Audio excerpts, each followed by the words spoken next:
Hey everyone, welcome. My name is Felice Gerwitz, and this is a presentation about dealing with distractions. It is part of our Streamline Your Homeschool series. I am the owner of Media Angels, which brings you books, curriculum, as well as classes such as this one. I am also owner of the Ultimate Homeschool Podcast Network, and we'll talk a little bit more about that in just a moment. Do you have distractions in your homeschool? Well, welcome to the club. So do I. And so many times, dealing with distractions can be a headache, to say the least. We need to look at the facts, and they matter. First of all, this is not about guilt. I'm not going to convince you. Let's face it, nobody's perfect. But we need to face facts. Distractions happen. And in this series, we're going to help you with a very simple plan that you can implement, as well as getting the kids on board and talking about lessons that engage. We're going to be talking about that in future classes in this series.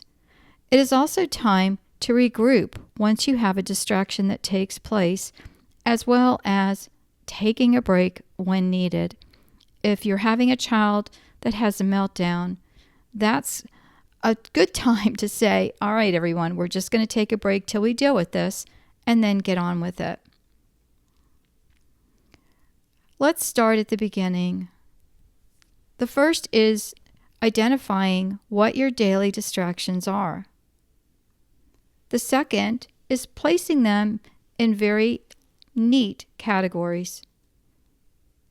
Which distractions are avoidable and which distractions are unavoidable? Then we're going to look for a remedy. What can you possibly do about these distractions? And then we're going to come up with a plan A, a plan B, and a plan C.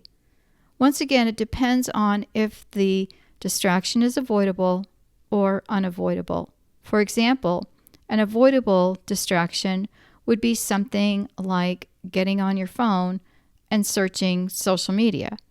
An unavoidable distraction would be a child who is hurt or upset for some reason and you need to deal with it, or someone who comes to your door. Those are just some things that can help you put things in very neat categories. And as you can see, very simple, right? Identify your distraction. Is it avoidable or unavoidable? And figure out a solution. But let's get real. Identifying daily distractions can look different depending on your family. It can be your kids, your spouse, extended family, or something unrelated. For example, I was trying to get this series recorded. And my husband, as much as I love him and the fact that he's self-employed, was home most of this week when I was trying to record the series. So that is a distraction I had to work around. I couldn't record with a lot of noise going on in the home. So sometimes we have to put off what we're going to do if there's an unavoidable distraction. Another distraction is digital, whether it's social media, your phone ringing, the internet, or email. Out of these things, I have to tell you, in my homeschool journey, the worst for me was the internet. I would start by just wanting to print out a very simple form on the internet for my kids, and then I would get sucked into email or something else I was researching. And then before I knew it, a half an hour to 45 minutes had gone by. Believe me, my kids loved it, because when I turned around, they were gone. They were downstairs or they were somewhere else, and I had to corral that early on or I'd never get anything done. Another thing that's a distraction is your to-do list. Are you like me? If I know I have to go to the grocery store, it's really hard not to get that out of the way in order to do something else. If you have a doctor's appointment, you have to make sure that that's scheduled in. You also have to organize your distractions and figure out how you're going to conquer them. So many times, knowing what your distractions are will really help. The biggest culprit is different for each one of us. It can be digital, which is avoidable, and a solution would be putting the phone in another room or putting it on Do Not Disturb. I don't know about you, but that Do Not Disturb is so confusing. So many times I don't have it on Do Not Disturb, and my family's trying to text me, and somehow it is, even though I've given them permission for their information to go through. So putting it in another room with the ringer on always is helpful for me. But you can always keep your family members active, meaning that they'd be able to get through to you or anybody who calls more than once. Another is to turn off notifications on your computer or leave the computer time and research for later. As I shared earlier with you, that was a real downfall for me. And another is to set up computer time for work and research when I know that that isn't going to be a distraction. Another distraction is the children. It's unavoidable. We have kids, right? Well, having homeschool hours helps. If you have little ones, you need some balance. You can have an older one take care of the little one, or I've heard of families who will have a babysitter come in when they really need to work with their older kids. Getting the kids on board with school times and hours will really help. How do you do that?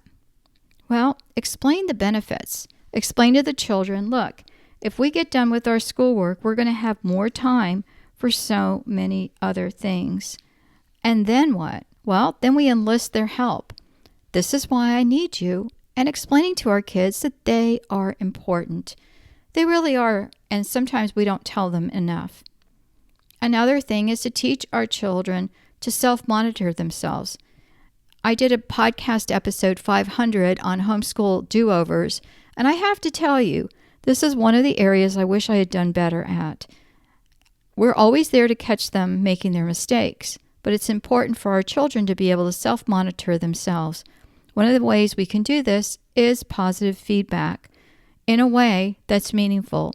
For example, talking about how well the child did at dinner time or some other time that the families gathered together, and just saying, if you feel bad because I haven't mentioned your name, if you have more than one child, that's okay, because tomorrow you can practice it again. And also a reward system, meaning if we get our work done, that means we'll be able to have Fridays off. Or we can watch a special movie. For example, Fridays were our pizza and movie night. This is going to change depending on your season and how old your children are. And then consequences. Explain to the children if they continue to be a distraction, this is what's going to happen. Sometimes you have a child who's struggling, and one of the ways that they get out of their schoolwork and disrupt the whole family is by being a distraction. So explain to that child what is going to happen and what you can do. Sometimes it takes removing that child from the rest of the family, but more times than not, you can get them on board. Give them something easier to work on until you have time to work with that child one-on-one. And then carry through. Sometimes you're going to have a trial period for something and just say, hey, let's see if this works for my family. Sometimes it is definitely not going to work, and that's where you have to regroup and rethink. I found that putting my children in their room was an enjoyable situation for them because that's where some of their toys were. So I had to really rethink that and regroup because they were acting out or being a disruption just so they could go to their room. And then implement for success. When distractions happen, we identify them, we categorize them. Are they avoidable or unavoidable? We rectify, what can we do?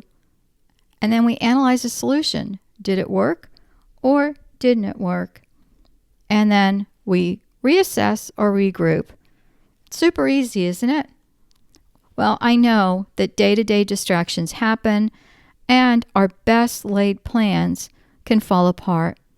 But conquering distractions gives you more time. Friends, I'd like you to join me at the Ultimate Homeschool Podcast Network, as well as on my podcast, Vintage Homeschool Moms, which was cited as one of the best top 20 homeschool podcasts. We have a blog, Home for Learning, and you can find that at our podcast network or go to homeforlearning.com, and our sister network, which is the Ultimate Christian Podcast Network. If you want to know more about my books and products, you can go to mediaangels.com. Thank you. Take care and God bless. And I hope this episode was helpful.